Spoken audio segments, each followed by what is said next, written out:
We're here at Pescadero Growers with Steve Oku, the owner and operator. Steve, thank you so much for having us in your beautiful facility today. Well, thank you for coming. Glad to have Now, you. I can't help but notice this lettuce is perfect. And you're now in the lettuce growing business, but you were in the floral business, is that right? Are you still in that? Or? We're still in the flower business. My grandfather started 115 years ago in Mountain View. And in the early 60s, we built a nursery here, primarily to grow carnations. Then the Colombian people took over that business, so then we switched to roses.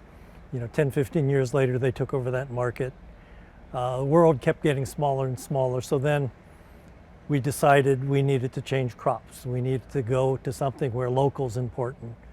And luckily, Jim from Suncrest came, knocked on my door. We were looking at lettuce anyway. We were looking actually at going aquaponics, where you have fish and lettuce, and determined that we didn't want to go that route. It was more complicated, and I didn't like the idea of fish poop on the lettuce. So we decided to just grow lettuce and do the best job we could. So have you made a complete switch now to lettuce growing, or do you still have your... No, this is a 10-acre facility, and we have lettuce right now just in 1 acre, but hopefully next year we're going to start on another acre. The production growing hydroponically on deep water culture, the way we do it, where all the lettuce you see is floating on water. It's about 1 foot deep, and we plant on one end and harvest on this end, and hopefully every 4 weeks we can plant, rotate to here and harvest. And so that's what we want to do. It's a very efficient way to grow. So what do you grow here? What types of lettuce? I see an awful lot of them, a lot of varieties. Well, we grow equal amounts of Bibb lettuce or butter lettuce, and then this is red romaine. On the other side we have a variety called Little Gem. We're growing a little bit of that. We're starting to get good response. A variety called Red Oak, very colorful red leaf that puts pizzazz in someone's salad. Our customers are primarily restaurants, and we try to grow the best quality we can. And they're really concerned about food safety. The fact that we're indoors, we can eliminate bugs. There's insect screen on the whole greenhouse. We're keeping mammals out, so virtually no risk of E. coli. Right. And that's a big scare of leafy greens is E. coli from animals and providing disease on I hadn't thought about the safety standpoint, but in terms of a predictable product, that's important to restaurants, I know. Is that a reason that they will often buy from you? Yeah, we're year-round. We're trying to produce a crop every month and continually planting, so we're hoping to get 12 crops a year. We're thinking we need lights and actually injecting carbon dioxide into the greenhouse. People are so afraid of carbon dioxide, but that's what the plants use in their photosynthetic process. So growth becomes much faster and better if there's lots of carbon dioxide. So how do you fertilize them? You said you're not into aquaponics, but what's your secret, or maybe it is a secret? Well, each of our tanks has 35,000 gallons of water. Uh-huh. And so we've been in the growing business for 100 years. We have laboratories that we trust. They're always monitoring the levels of nutrients in our soil. And Cornell University has been doing this for 10, 15 years. And so there's a lot of research as to what the plants actually use and how much nutrients get into the leaves. And so I think it's pretty much of a science. So we talk to our chemists. They develop a fertilizer system for us so we can impart the fertilizer into the water. And the plants only use the water that they need. If you look at field-grown lettuce, if they're using sprinkler, each head of lettuce takes about, I think, 32, 35 gallons of water. If it's drip, they may be using 16 gallons. In here, we're using 1 gallon per head of lettuce. Wow. There's no evaporation. There's no water that goes down to the ground. In a field, you're overhead watering, and by the very nature of growing in the field, even organic, right? The water has to pass through the soil structure. If you don't, then you get salt buildups, and that's bad for the plants. So there's always a little bit of water going down past the root surface, and that could create problems. So you talked about moving the crops through and maybe getting a crop a month. Is that correct? How would that compare to a normal, if you were growing lettuce on a farm? Is your production greater? Oh, much greater. I think could be up to 50 times more productive Wow. per acre. So what you see here is about less than an acre, and I think we can grow the equivalent amount of lettuce is about 50 acres. And can you tell us a little bit about, you've mentioned some restaurant customers, who some of the restaurants are who are buying your product, or grocery stores? I understand you also sell to a couple of grocery stores. We sell to the Ritz in Half Moon Bay, the Ritz in San Francisco.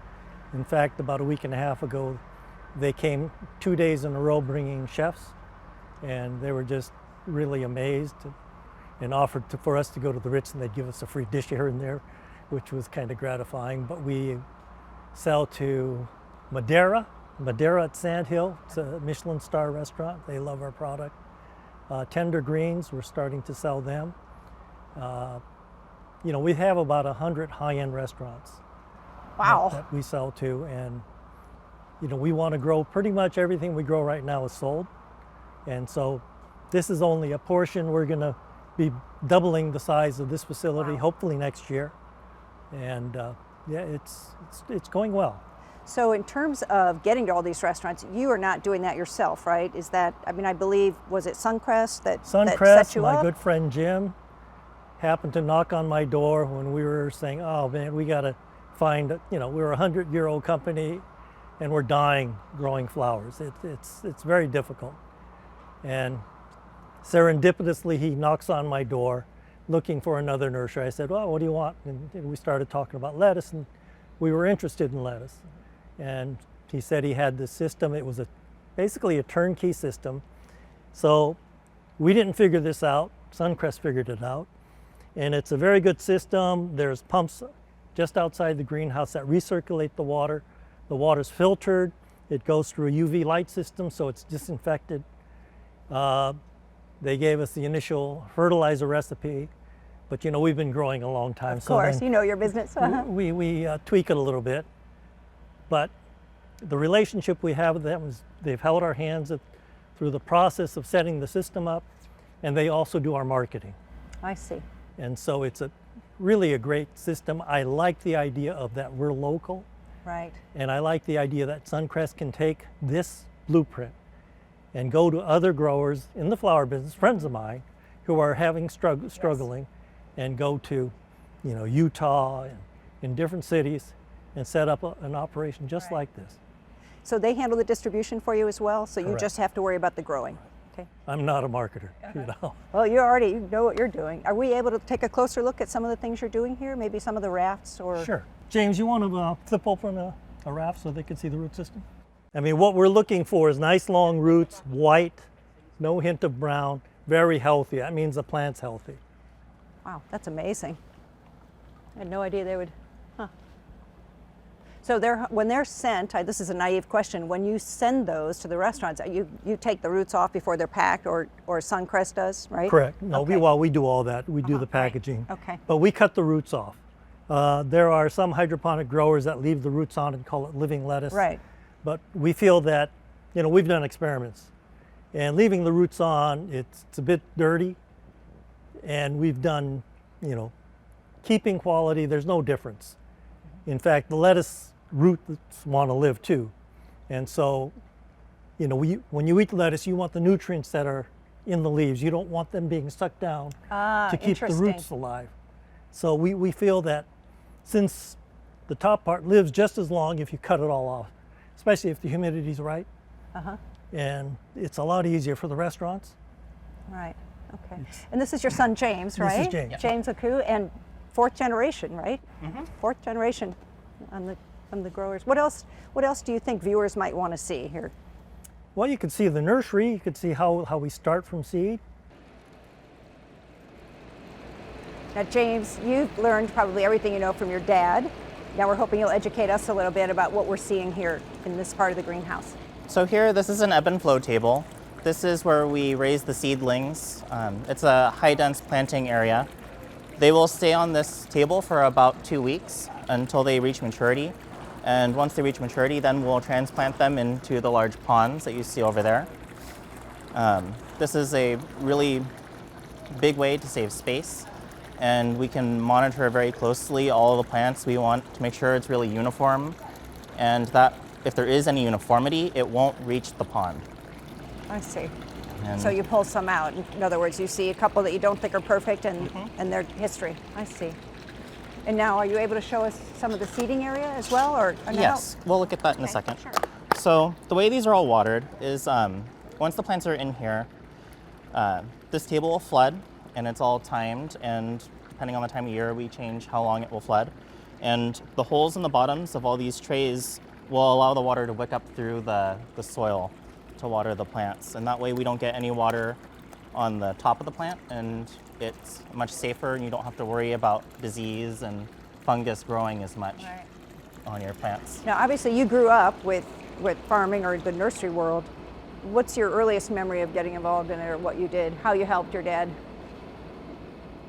My earliest memories of the farm involve go-karts. Just driving around What the about nursery for fun. ag-related? Ag-related, I remember being fairly young and helping build some of the greenhouses outside. I remember doing a lot of computer work, trying to help write down all of our procedures as we've changed them and gone into a more modern era with computer-controlled greenhouses and things of that nature. Interesting. So you've helped modernize everything, and yet your dad's taught you all the traditional. Well, my father secrets of- actually modernized most of it, Oh, but good. I helped kind of write down all the procedures, I and see. so we have records of things. Nice. Well, it's a great tradition in your family. So now let's go over and look at the seating area. Okay, sounds good. So James, now start us at the beginning, if you would, please. We've looked at a little bit of the finished product. We've looked at the interim process. How does it all start? So this is how it starts. We start with plug trays, and there is 162 plugs in one of these trays, and we put a seed in each hole, and then we would prepare it. And seeding by hand is horrible. I mean, that's 162 holes. Doing by hand is really slow. So we have a vacuum seeder, which is over here. And what we'll do is we have this device here, and there is a hole that corresponds to every single plug here. We'll pour seed on it, and we'll activate a vacuum. And the vacuum will hold each seed right in the hole. And then this will come over, go on top, and then we'll kill the vacuum, and all the seeds will fall right exactly where we want them. And it makes it nice and fast and efficient. And then do you have to cover them up again with dirt or soil, or do you just leave them open? From this stage, we keep them open, and we put them into a germination room, which is right here. And it'll stay about 1 to 2 days in the dark, which will allow the seed to crack open and just barely start. We won't even see a sprout yet by the time we'll take them out and put them onto the ebb and flow tables that we saw earlier. So in talking to your dad off camera, James, he mentioned that 75 degrees seems to be the optimal temperature in here. And I know we've had some ambient noise earlier, and I hear some kind of background noise right now. Can you explain what that's all about? How do you control that temperature? So all of our greenhouses are controlled with computers. We monitor a whole bunch of things, whether it's air temperature, sunlight, humidity, and we'll check and we'll change it throughout the day. And so as the conditions outside change, we can change what our greenhouses are doing. And so the ambient noise was our shade cloth closing because the plants were receiving a little bit too much light, and we wanted to correct that. Interesting. I see. Good. So now let's go and look at the finished product. All right, sounds good.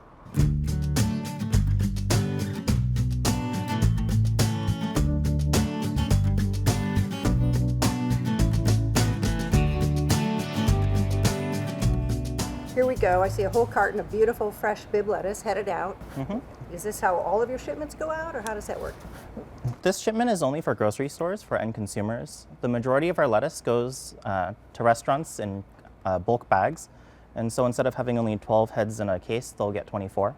I see. Is there any other difference? I noticed there was, I think someone mentioned crispers or... Yeah, these ones are in crispers for the consumer. The restaurants get 2 bags of 12 each. I see. And so they leave on pallets for the restaurants, is that right? Yeah. Great. Well, you have such a great operation, and we want to thank you and your father for having us here. Thank you for coming out. Quite an adventure.